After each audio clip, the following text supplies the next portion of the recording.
Greetings people, it's Paul back at Greenshire Homestead. I told you I'd do a video when the elderberries were flowered out, and I wanted to show you how well you can see those florets, those white florets from a distance. Yeah, I'm not standing that far away, but this gives you an idea. When you're driving down the road, the country roads, if you see these white flowers like that up against the timber, that's a pretty good indication that you got the elderberries there. I'm going to get in closer now and show you what those flowers look like up close. So there's the flower. You can see it's a pretty good size. Put my hand in here for reference. And it's got that umbrella shape. I'll show you it from the back. That's what the flowers will look like. And then this is a more mature flower. You can see the actual berries are forming. We go from this to where the flower gets pollinated, and then that's a pollinated flower, and it's starting to form the berries. So you can see, it's just, there's a lot of flowers here, a lot of berries starting to form. This is a particularly well formed and very healthy elderberry shrub. It's only a 3-year-old shrub. This is also a 3-year-old shrub, and so is that. And then I have those three there. So these are Adams and Bob Gordon. I believe the smaller ones are the Bob Gordon and the larger ones are the Adams, if I remember right. I'd have to check my notes though.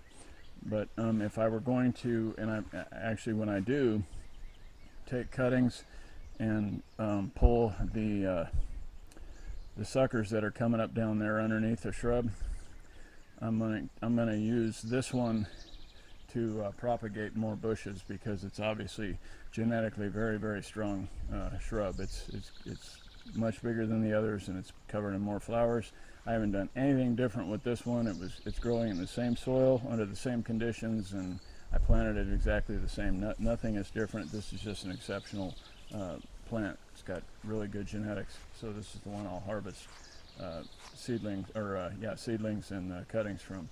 But when these florets are covered with the berries are going to be almost black. They're going to be dark purple, and when you go to harvest them, you just put your 5-gallon bucket on the ground, take a pair of scissors, and then just cut that whole floret off. Just cut it off, drop it in the bucket.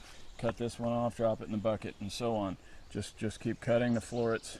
So you can see it's going to take a little while, but because there's so many florets of berries, but it's not going to take you that long, because they're so easy to get at. They're just sticking out here. You're just going through here and cutting them and then dropping them in the bucket.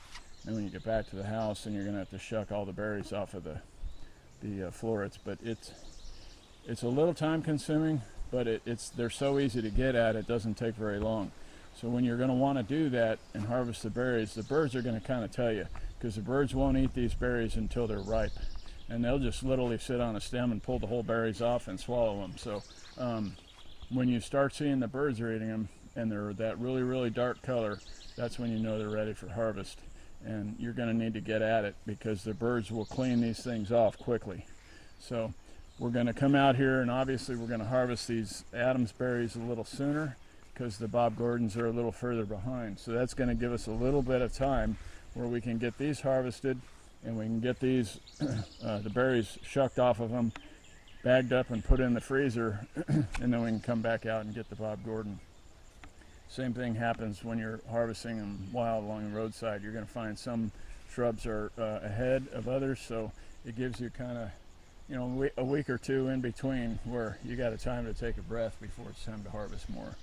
So that's where we're at with the elderberries, and I hope that helps you out.